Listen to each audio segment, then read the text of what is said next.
ನಮಸ್ಕಾರ ವೀಕ್ಷಕರೇ, ನಾನಿವತ್ತು ಜಿಲೇಬಿ ರೆಸಿಪಿ ಹೇಗೆ ಮಾಡೋದು ಅಂತ ಹೇಳಿ ನಿಮ್ಮ ಹತ್ರ ಶೇರ್ ಮಾಡ್ಕೊತಾ ಇದ್ದೀನಿ. ನೋಡಿ, ಸಿಂಪಲಾಗಿ ಮಾಡ್ಬೋದು, ತುಂಬಾ ಚೆನ್ನಾಗಿರುತ್ತೆ. ನಾನಿಲ್ಲಿ 1.5 ಕಪ್ಪಷ್ಟು ಸಕ್ಕರೆ ತೊಗೊಂಡಿದ್ದೀನಿ.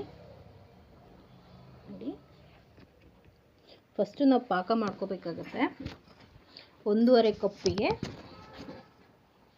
ನೋಡಿ 1.5 ಕಪ್ಪಷ್ಟು ಸಕ್ಕರೆ ತೊಗೊಂಡಿದ್ದೀನಿ. ಒಂದು ಬೌಲಲ್ಲಿ ಒಂದೇ ಸೇಮ್ ಮೆಜರ್ಮೆಂಟಲ್ಲಿ ತೊಗೊಳ್ತಾ ಇದ್ದೀನಿ. ಅದಕ್ಕೆ ನಾನು 1/4 ಕಪ್ಪಷ್ಟು ನೀರು ಹಾಕ್ಕೊಳ್ತಾ ಇದ್ದೀನಿ.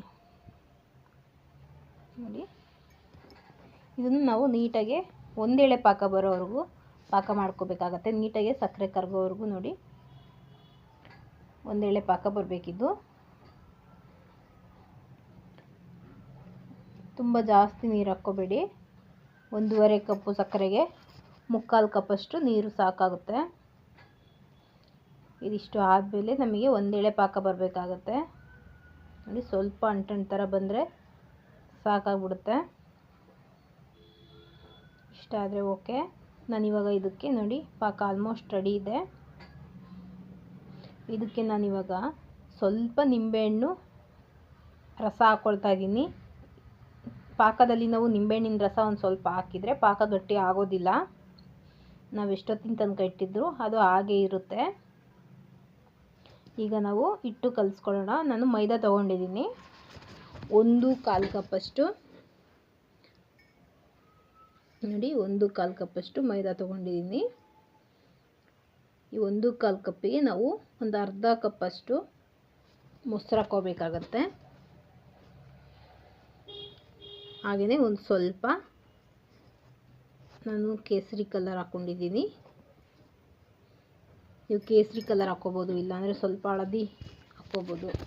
ಇಲ್ಲ ವೈಟ್ ಜಿಲೇಬಿ ಬೇಕು ಅಂದರೆ ವೈಟ್ ಆದರೂ ಹಾಗೆಯೇ ಮಾಡ್ಕೋಬೋದು. ಇದನ್ನು ಒಂದು ಸಲ ನೀಟಾಗಿ ಮಿಕ್ಸ್ ಮಾಡ್ಕೊಂಬಿಡೋಣ. ಇದಿಷ್ಟು ಮಿಕ್ಸ್ ಆದಮೇಲೆ ನಾನು ಇವಾಗ ಇದಕ್ಕೆ ಸ್ವಲ್ಪನೇ ನೀರು ಹಾಕ್ಕೊಂಡು ಕಲಿಸ್ಕೊತಾ ಇದ್ದೀನಿ. ನೋಡಿ, ಸುಮ್ಮನೆ ಒಂದೇ ಸಲ ಜಾಸ್ತಿ ಹಾಕ್ಕೋಬೇಡಿ, ಸ್ವಲ್ಪನೇ ಹಾಕಿ ಕಲಿಸ್ಕೊಂಡು ನಿಮಗೆ ಗೊತ್ತಾಗತ್ತೆ. ನಾವು ಈ ಥರ ಎಲ್ಲ ನೀಟಾಗಿ ಗಂಟುಗಳಿಲ್ಲದ ಪ್ರಕಾರ ನಾವು ಮಿಕ್ಸ್ ಮಾಡ್ಕೋಬೇಕಾಗತ್ತೆ. ನೋಡಿ, ನೀಟಾಗೆ ಮಿಕ್ಸ್ ಮಾಡ್ಕೊಂಬಿಡೋಣ. ಈ ಥರ ಬರಬೇಕು. ನಾವು ಹಾಕುವಾಗ ಎಲ್ಲೂ ಕಟ್ಟಾಗಬಾರ್ದು. ಇದಾದಮೇಲೆ ನಾನು ಅರ್ಧ ಲೀಟ್ರು ಹಾಲು ಅಥವಾ ಮೊಸರು ಪ್ಯಾಕೆಟ್ಸ್ ಇರುತ್ತಲ್ಲ, ಆ ಪ್ಯಾಕೆಟ್ ಒಳಗಡೆ ನಾವು ಕಲಸಿರೋ ಹಿಟ್ಟನ್ನೆಲ್ಲ ಹಾಕ್ಕೋಬೇಕಾಗತ್ತೆ. ನೋಡಿ, ನಾವು ಈ ಥರ ಹಿಟ್ಟು ಹಾಕುವಾಗ ಅದು ಡೈರೆಕ್ಟಾಗಿ ಬೀಳಬೇಕು, ಎಲ್ಲೂ ಮಧ್ಯೆ ಮಧ್ಯೆ ಕಟ್ಟಾಗಬಾರ್ದು. ಆ ಥರ ಆದರೆ ಕರೆಕ್ಟಾಗೆ ಇದೆ ಅಂತ ಹೇಳಿ. ನೋಡಿ, ಇದನ್ನಷ್ಟು ನಾನು ಪ್ಯಾಕೆಟಿಗೆ ಎಷ್ಟು ಬೇಕಾಗುತ್ತೆ ನಮಗೆ ಫುಲ್ ಹಾಕ್ಕೋಬೇಡಿ, ಒಂದು ಅರ್ಧದಿಂದ 3/4. ಆಮೇಲೆ ನೋಡಿ, ಆದಷ್ಟು ಚಿಕ್ಕದಾಗಿ ನಾವು ಕಟ್ ಮಾಡ್ಕೋಬೇಕಾಗತ್ತೆ. ತುದಿಯಲ್ಲಿ ಎಣ್ಣೆ ಆಲ್ಮೋಸ್ಟ್ ಚೆನ್ನಾಗೇ ಎಣ್ಣೆ ಕಾದಿರಬೇಕು. ನಾವು ಇವಾಗ ಜಿಲೇಬಿ ಬಿಡಬೇಕು ಅಂದರೆ ಎಣ್ಣೆ ಚೆನ್ನಾಗಿ ಕಾಯಬೇಕು. ನೋಡಿ, ಇದು ಇಷ್ಟು ಆದಮೇಲೆ ನಾನು ಜಿಲೇಬಿ ಬಿಡ್ತಾ ಇದ್ದೀನಿ. ನೋಡಿ, ನಾನು ಅದಕ್ಕೆ ಸ್ವಲ್ಪ ನಾವು ಹಿಟ್ಟು ಕಲಿಸುವಾಗ ಒಂದು ಸ್ವಲ್ಪ ಚಿಟಿಕೆಯಷ್ಟು ನಾನು ಸೋಡಾ ಹಾಕ್ಕೊಂಡಿದ್ದೀನಿ.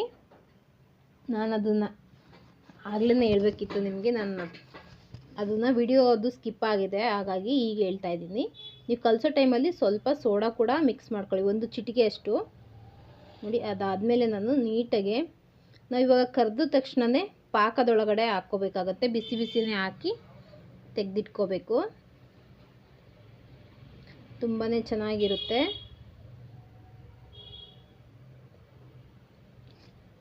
ತುಂಬಾ ಟೇಸ್ಟಿಯಾಗಿರುತ್ತೆ.